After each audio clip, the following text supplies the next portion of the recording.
This video is sponsored by edmerls.com, where you can find answer of all your questions in simple and presentable way to grab maximum marks in your exams. Isomerism in coordination compounds. Isomers can be defined as the compounds which have the same chemical composition but different properties, and the phenomena is called as isomerism. The difference in their properties are due to different structural arrangements of their atoms. Though the phenomena of isomerism is very common with organic compounds, it is also found among inorganic compounds, particularly in coordination compounds. The various molecular arrangements which are possible in coordination compounds produces more type of isomerism than are possible in organic molecules. There are three main types of isomerism shown by complex compounds. They are structural isomerism, geometrical isomerism, optical isomerism. Geometrical isomerism is also known as stereoisomerism. So, let's take the first one, structural isomerism. As the name suggests, they will have different structures. Like here, we show you two compounds. One is having bromine inside the square bracket and other is having sulfate inside the square bracket. As you can see, these two molecules are having all the elements same, but only one group is inside and other group is outside the square bracket. As we know, the ligands inside the square bracket are bonded with coordination bond and outside the square bracket by ionic bonds. This change of group will completely change the properties of two compounds. So, these two are having same chemical composition but different structures. So, they can be considered as structural isomers. Therefore, we can say that compounds which have same chemical composition but different structural arrangements are called as structural isomers. Structural isomers are further divided into five types: ionization isomerism, hydrate or solvate isomerism, linkage isomerism, coordination isomerism, and coordination position isomerism. Let's discuss all one by one. So, first is ionization isomerism. As the name suggests, they are different in terms of ions. Let's take the same example as we discussed previously. So, the first compound on dissociation gives a complex ion and sulfate ion. There is no bromide ion formed in solution. But the second compound on dissociation gives bromide ion with a different complex ion.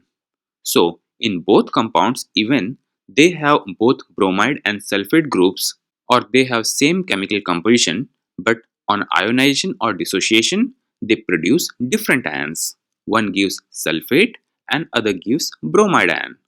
Therefore, they are considered as ionization isomers.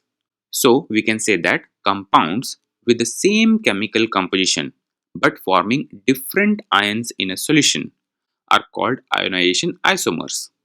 Second comes hydrate or solvate isomerism. Some of the compounds, when they crystallize, the empty space in crystal are filled with water molecules. This water molecule attached with the compound is known as water of crystallization, and the compound is known as hydrated molecule. This water of crystallization is represented with the molecule after a dot. As water is also a ligand, it can form coordinate bond with the central metal atom.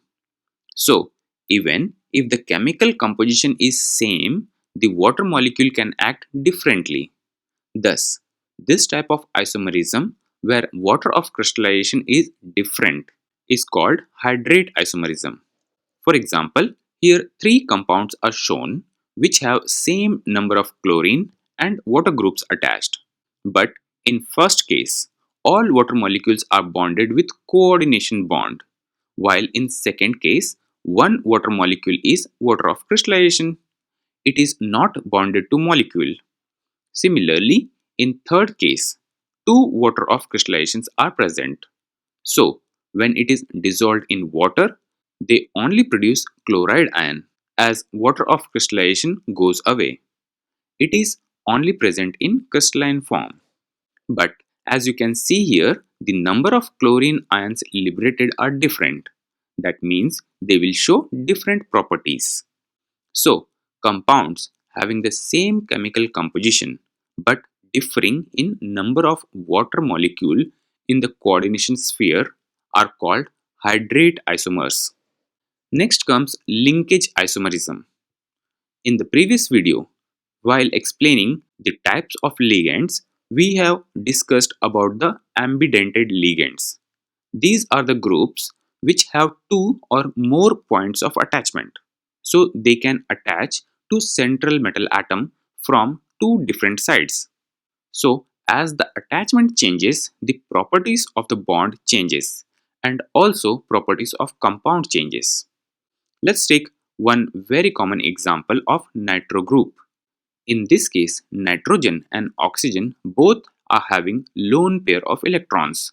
So they can easily donate this lone pair and form a coordinate bond. When nitrogen donates one lone pair, the group becomes nitro group, and when oxygen donates the lone pair, it becomes nitrito group. As in case of nitropentaamine cobalt 3 chloride, which is yellow in color, and nitritopentaamine cobalt 3 chloride, which is red in color. So they have same chemical formula but different properties because of different point of attachment. So we can say that compounds having the same molecular composition but different mode of attachment of ligand to the metal are called as linkage isomers. Another example of same type is thiocyanate group, which have sulfur and nitrogen as donor atoms. So when sulfur donates a lone pair, it becomes thiocyanate group, and when nitrogen donates lone pair, it becomes isothiocyanate group. Next comes coordination isomerism. Complex compounds can have both the ions positive and negative as complex ions. This means none of them is normal ion, but they both are complexes. In this case, if the ligands are interchanged from the positive ion to negative ion or vice versa, the chemical composition remains the same, but as the complex ions are now different, they will show different properties. For example, here are two compounds with positive and negative complex ions. Both sides are kept in the square bracket. That means both are coordination compounds and none of them is simple ion. Now, both compounds have same chemical composition, but in first case, ammonia ligand is attached to copper and in second compound, ammonia is attached to platinum. Similarly, in first compound, chloride is attached to platinum, but later it is attached to copper. So even their chemical composition is same, but they will show different properties as the complex ions are now different, or we can say the ligand are coordinated differently. So as per the definition, compounds where both cations and anions are complex ions, the distribution of ligands between the two coordination spheres can vary and give rise to coordination isomers. And finally, coordination position isomerism. In simple words, we can say that the ligands are coordinated at different positions. For example, in the given compounds, there are two cobalt atoms, and in one case, both cobalt atoms are coordinated with 3 ammonia and 1 chloride ligand. But in other compound, one cobalt is linked with 4 ammonia ligands, while second cobalt is linked with 2 ammonia and 2 chloride ions. So, the position of coordination of ligands changes from first cobalt atom to second cobalt atom. Therefore, we can say that polynuclear complex compounds having the same number of coordinating groups that are distributed in different ways around the metal ion are called coordination position isomers. So that was all about the structural isomerism. And it is possible that in exams you will be asked to identify the type of isomerism.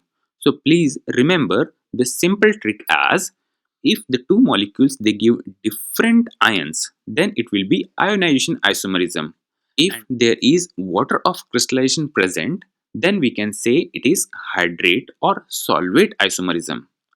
Linkage isomerism can be identified with the help of ambidentate ligands, while coordination isomerism will always have both complex ions. And coordination position isomerism can be identified with the help of polynuclear complexes, that means more than one central metal atoms. So in this way you can easily identify the different types of structural isomerism. I hope you like this video, and in the next video we will discuss about the geometrical isomerism and optical isomerism.